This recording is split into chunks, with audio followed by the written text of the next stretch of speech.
Hey there, Toonami faithful, and welcome back aboard Toonami Absolution, where we talk about the shows that made us us and the shows that made you you. Once again, we are your hosts. My name is Alex. I'm Sam. And I'm John, Fullmetal Alchemist the Movie, Conqueror of Shamballa. This was released in cinemas July 23rd, 2005. Toonami did not get it until December 21st, 2013, as part of the Wow. Toonami month of movies. This was shown at midnight. Uh, Probably, Why'd you pick it? I feel so bad.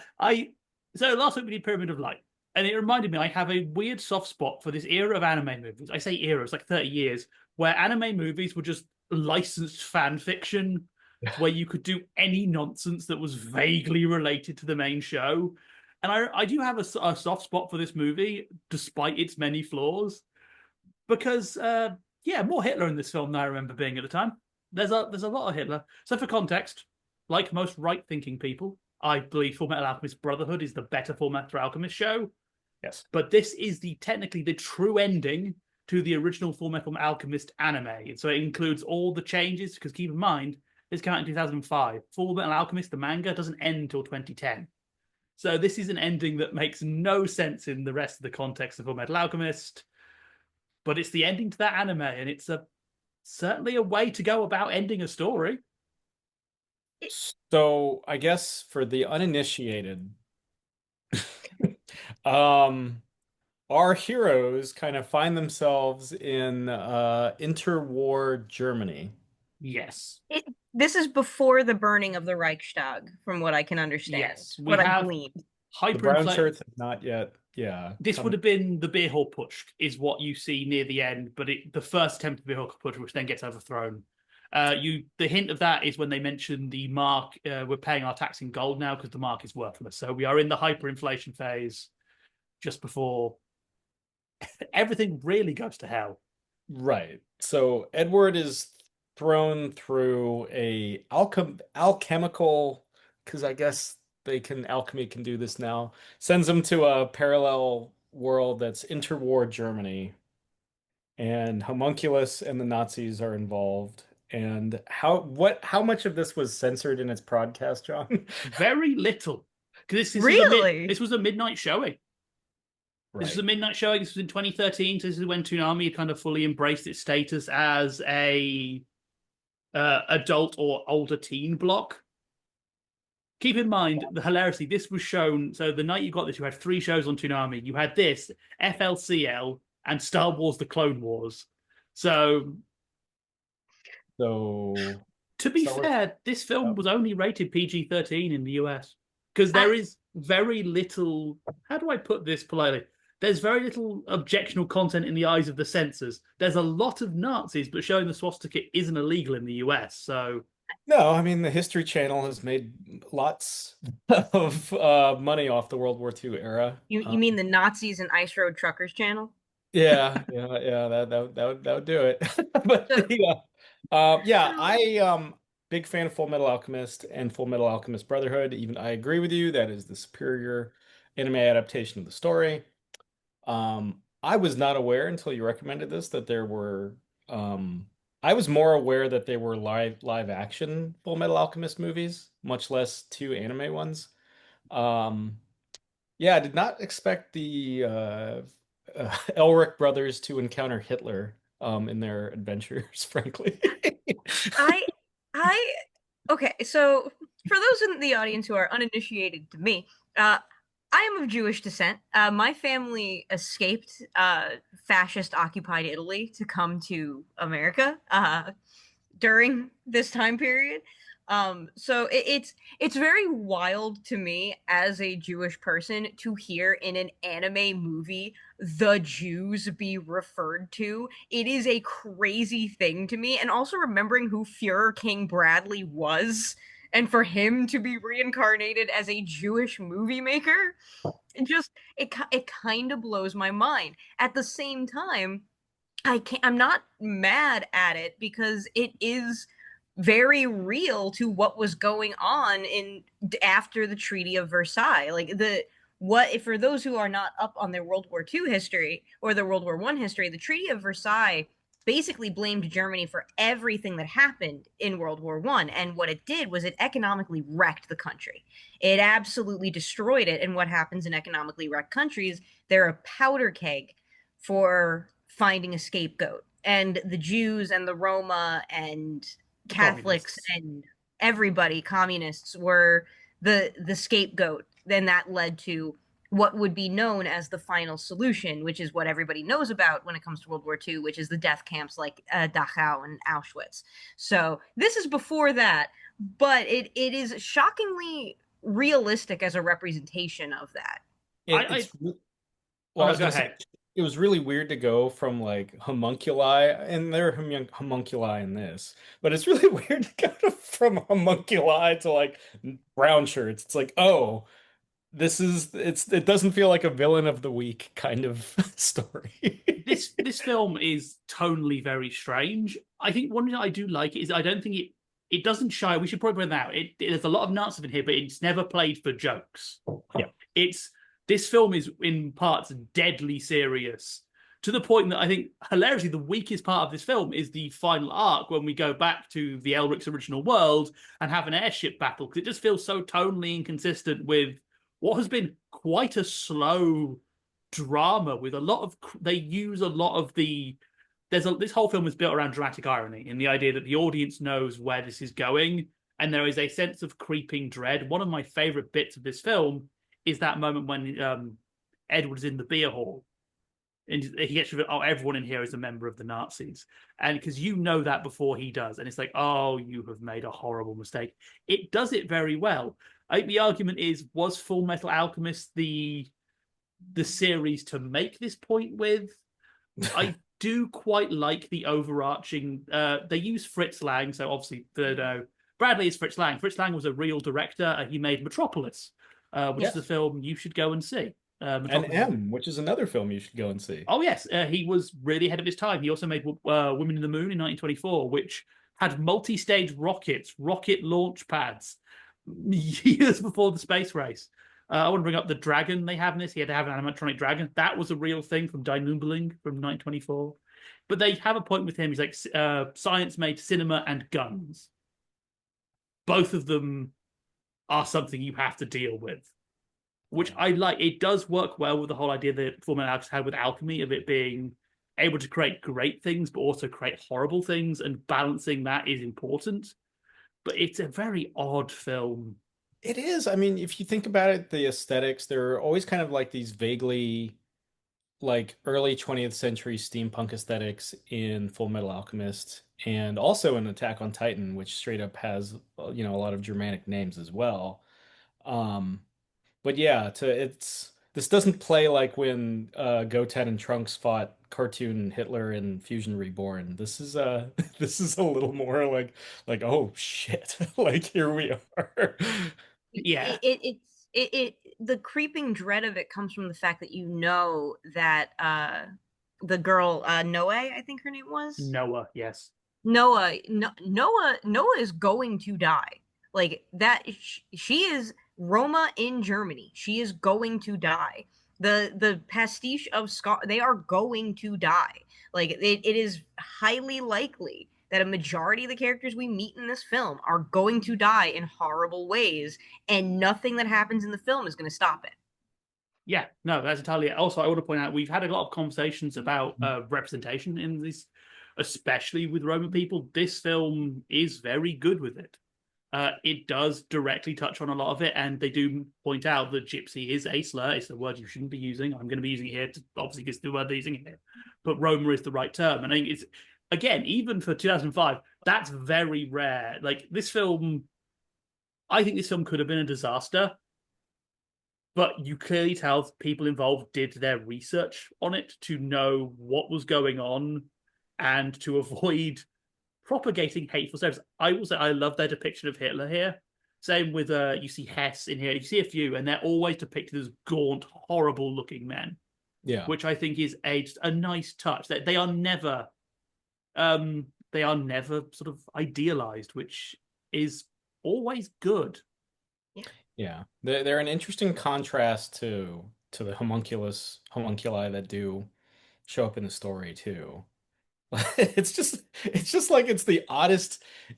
I mean, God, it's so weird. Is I the wonder how audiences responded in like 2013 when this broadcast between Fooly Cooley and Clone Wars. Clone Wars. Well, good news, we know, because this was the era where Toonami had hashtags on every show. Oh, Um, this film is very controversial for good reason. Um, let's go through a bit of the reception anyway. So in Japan, it was highly praised. It was recommended anime at the 9th Japanese Media Arts Festival. It won the Animation Grand Prize at the Mainichi 2005 Film Awards. Made 9 million in Japan 2005, made 10 million overseas. So it did pretty well for an anime film. Has a 90% audience score on Rotten Tomatoes. Literally all of the complaints are people who don't like how it ends the Fullmetal Alchemist story. Because spoilers, the ending is Edward and Alphonse, they end up stuck in the other world together, but they can never go back. Which is kind of a bummer ending for a Shonen Jump series. yeah. It I is kind of a bummer. really like it because of that, though. That, I think, will hinge on your opinion on this film. I think it bookends. If you've seen Fullmetal Alchemist, why did they end up in their original situation? It's because they try to bring someone back to life, and Equivalent Exchange says they must be punished for it. Here, they get to be back together, but Equivalent Exchange says they must be punished again. So how are they punished? They are blocked from their friends, which I like. And I think the thing is, the ending is that piece of paper you see at the end, it says World War II.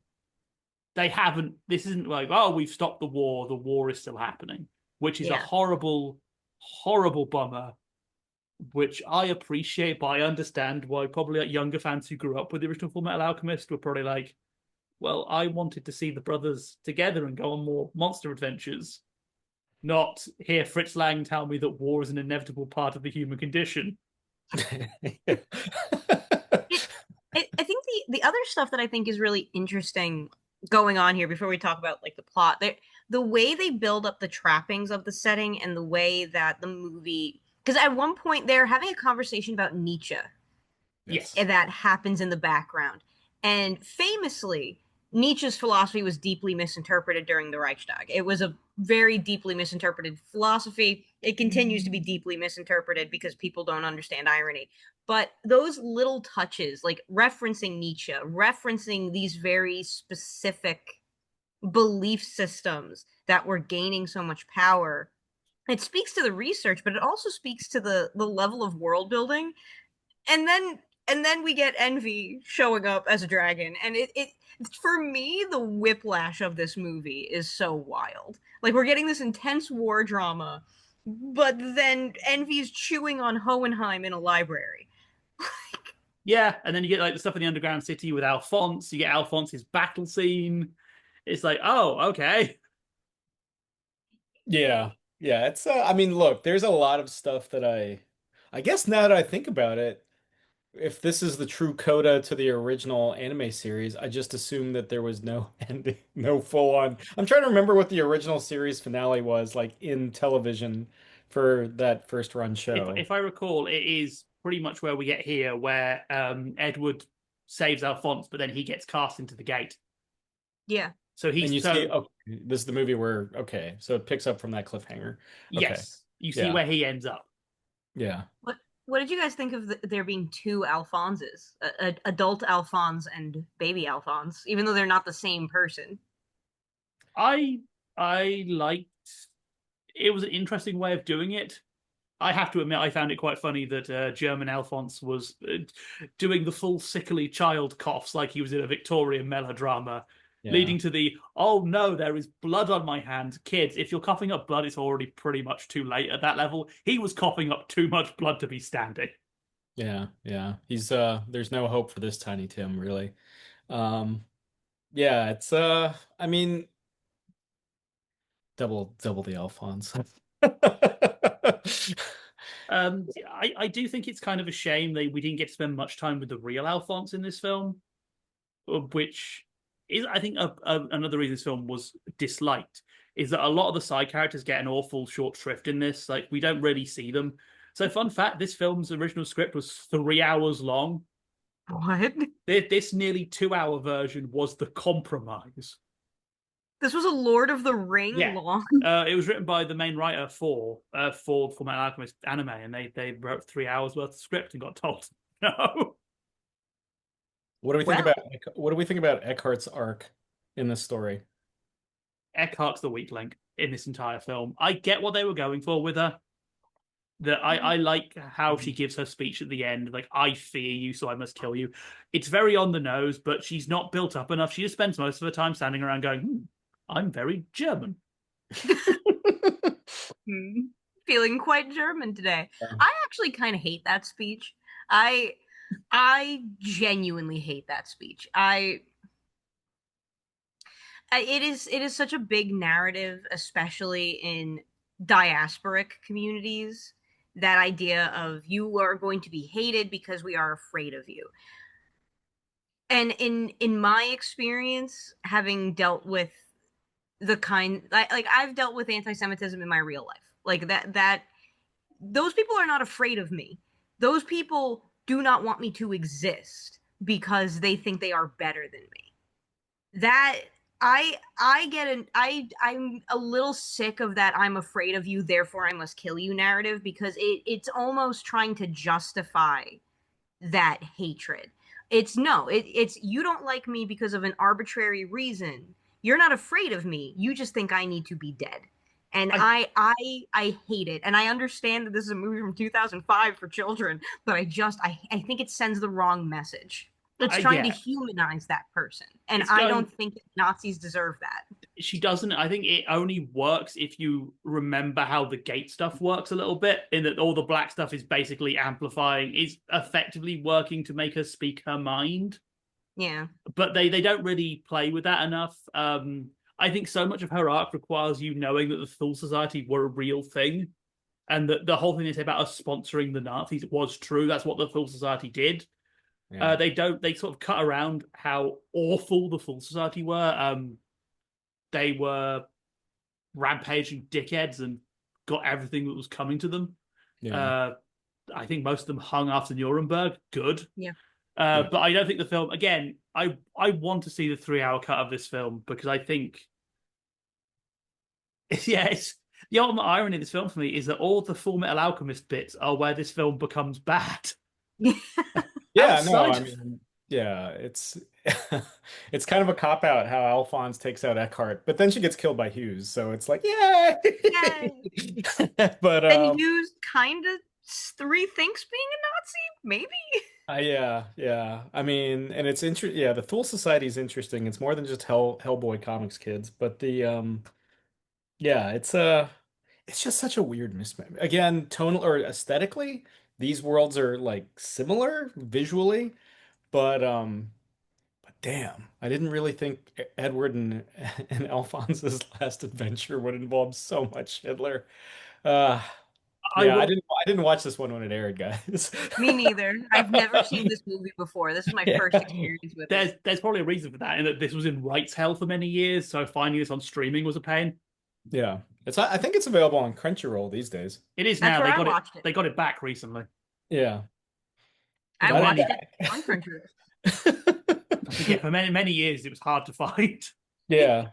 It's interesting to me too, and then we'll stop talking about the Nazi thing maybe, but it's interesting to me, the use of Nazis in anime. Like, Hellsing, a big part of Hellsing is the Millennium Organization and the vampire Nazis.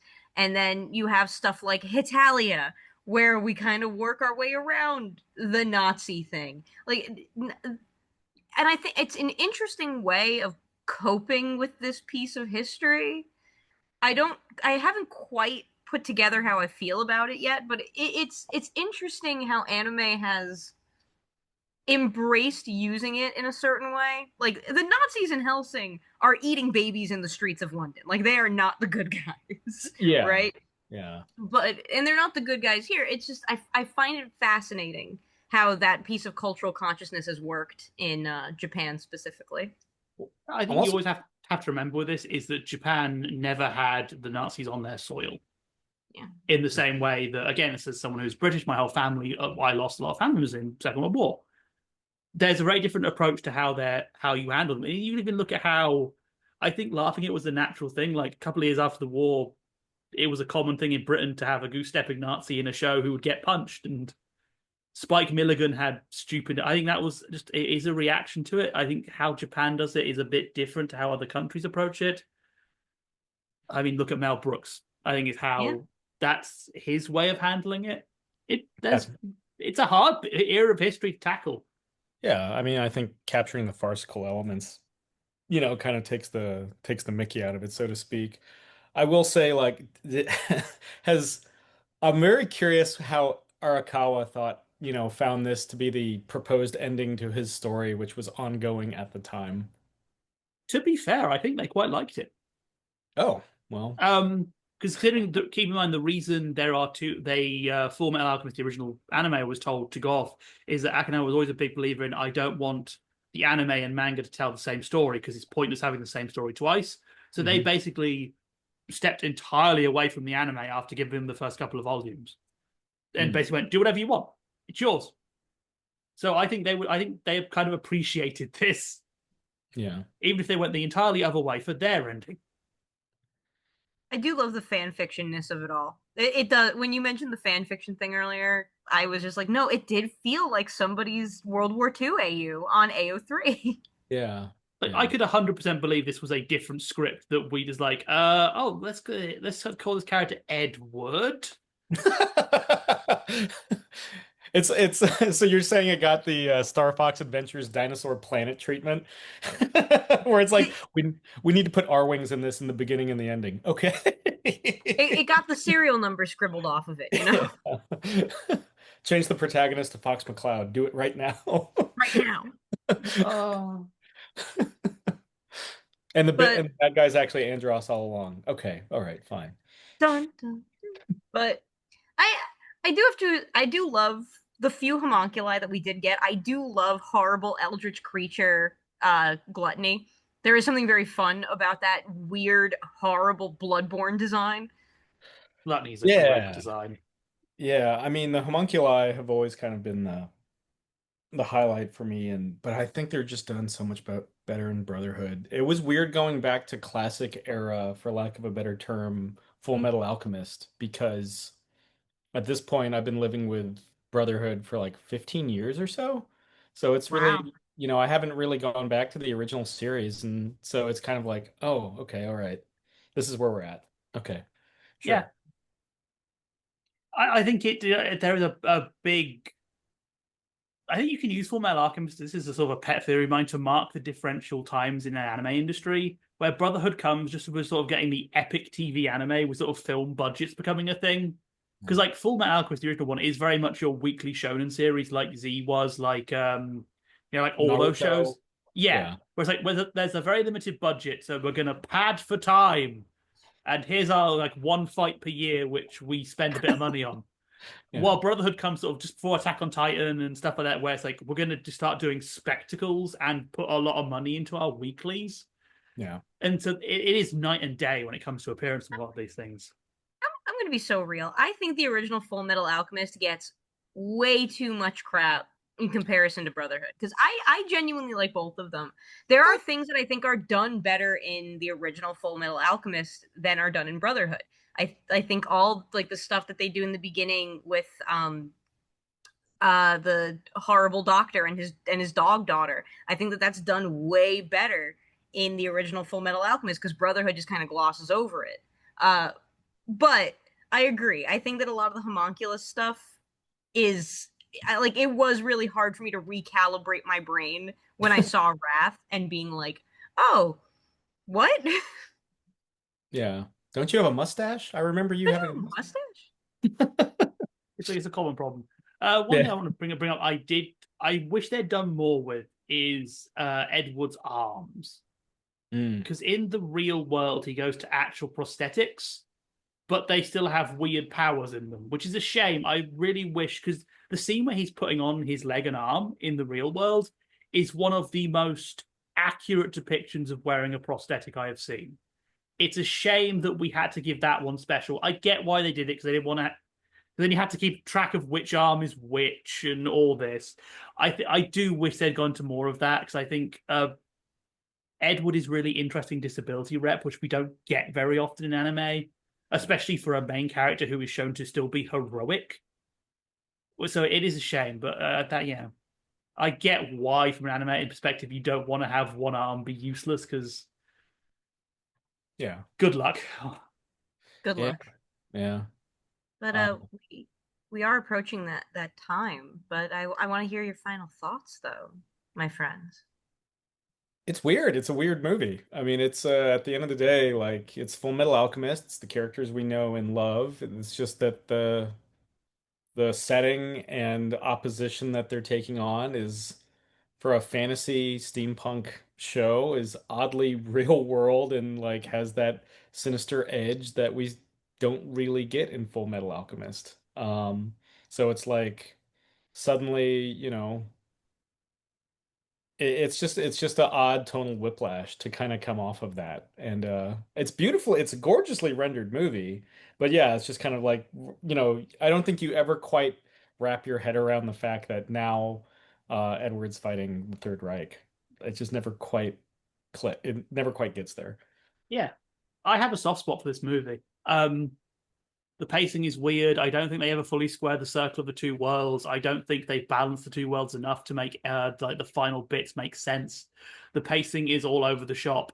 The characters, especially as we were saying with the Eckhart, she isn't done well. Her speech is a bit of a cop out. However, I still have a soft spot for this movie. I think because if you're going to do an anime movie which is entirely fan fiction, I appreciate you doing something you couldn't do in the regular series. And this is it. And I think, again, your thing of this film will entirely be informed by that ending.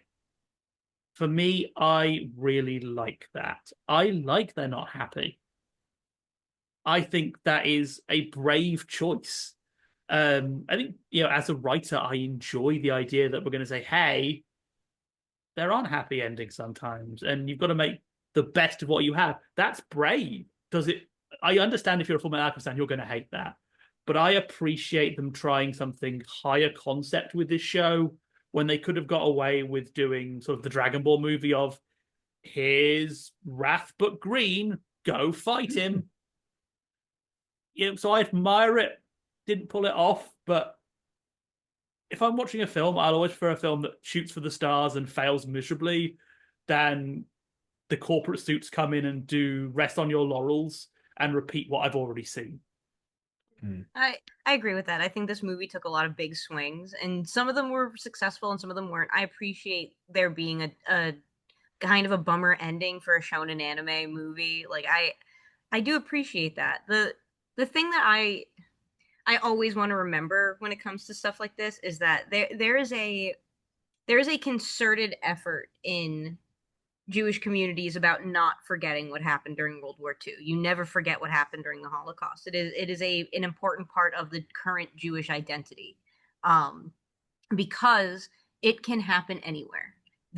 What I appreciate about this movie a lot is that it is showing that those things that were happening during this time period, they didn't start out being these gigantic, bombastic things. They started small. They started insidious. They started with a racial slur here and a denial of service there. This movie, the half of this movie that is in the real world, is realistic to the point of being horrifying. And I appreciate that because it takes the audience seriously. And it is, I think that people should watch this movie, especially if they are in that mindset of these things don't happen. They do. And you need to keep your ears open for it. You should be like Ed and try to help people instead. But that does mean we are pulling into our final destination. That is right. It is time for us to disembark from Toonami Absolution. We want to thank you once again for talking about the shows that make us us and the shows that made you you. We have been your hosts. My name is Alyx. I'm Sam. And I'm John. And we'll see you next time. Bang. Fuck Nazis. Fuck Nazis.